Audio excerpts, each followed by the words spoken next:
Goniometría de cabeza y cuello. Flexión de cabeza y cuello. Posición: el paciente sentado con la pelvis estabilizada y con la columna dorso-lumbar apoyada contra el respaldo de la silla. Alineación del goniómetro. El goniómetro debe estar en 90 grados. El eje colocado sobre el conducto auditivo externo y el brazo fijo alineado con la línea media vertical de la cabeza, tomando como reparo el vértex, la parte superior de la bóveda craneal.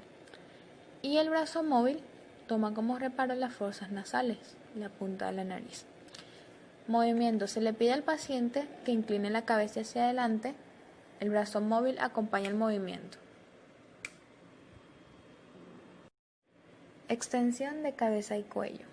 Posición: paciente sentado con la pelvis estabilizada y con la columna dorso-lumbar apoyada contra el respaldo de la silla.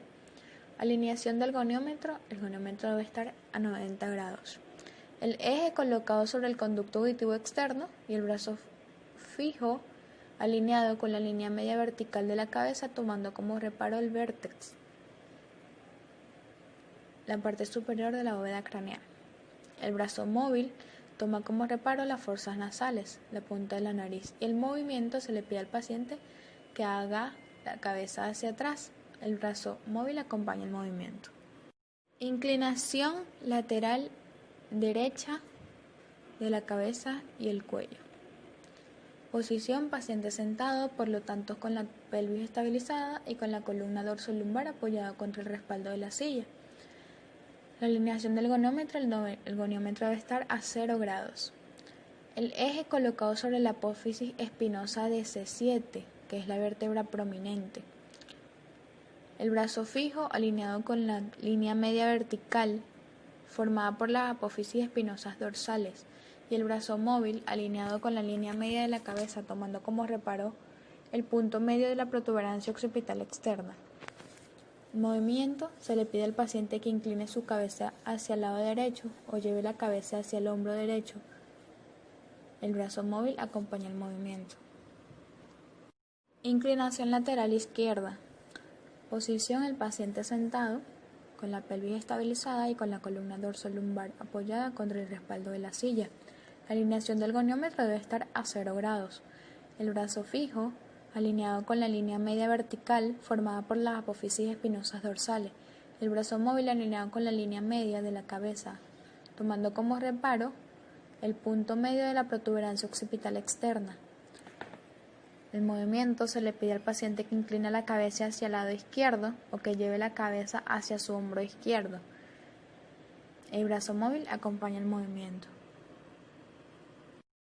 Rotación derecha de la cabeza y cuello. Posición: paciente sentado con la pelvis estabilizada y con la columna dorso-lumbar apoyada contra el respaldo de la silla.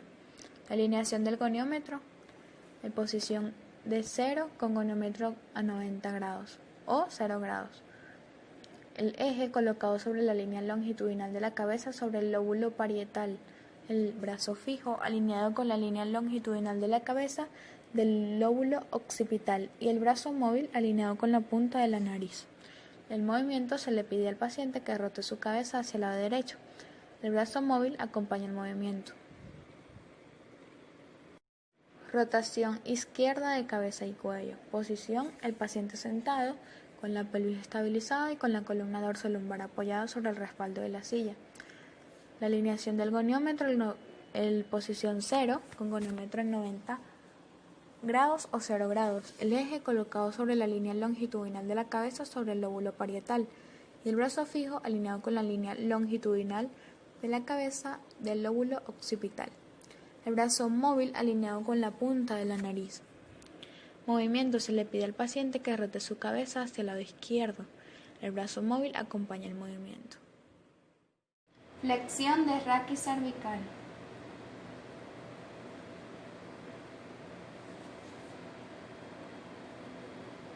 Extensión de raquis cervical.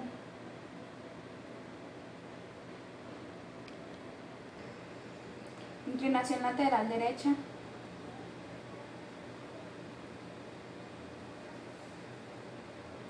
Inclinación lateral izquierda.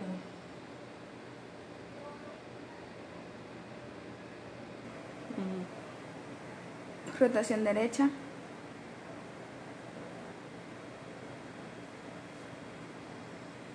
rotación izquierda, valoración muscular de la escala de Daniels de cabeza y cuello. En la escala de Daniels debemos recordar que se usa para valorar la cantidad de fuerza muscular en una escala de 0 a 5. No se mide específicamente la fuerza de un músculo, porque no hay contracciones aisladas, sino que se mide la fuerza a través de un movimiento articular. Recordando que el grado 5 es un grado normal, la gama total de movimientos contra la gravedad y total resistencia. El grado 4, la gama total de movimientos contra gravedad y cierta resistencia pero débil. Grado 3, gama total de movimientos contra gravedad pero no contra resistencia. El grado 2, gama total de movimientos pero contra gravedad, serían movimientos pasivos. Y el grado 1, vestigio de movimientos. Y grado 0, ausencia de contractibilidad. Fuerza 5, fuerza 4, fuerza 3, fuerza 5, fuerza 4, fuerza 3, rotación derecha, grado 5, grado 4 y grado 3. Rotación izquierda, grado 5, grado 4 y grado 3. Rotación, grado 5, grado 4, grado 3.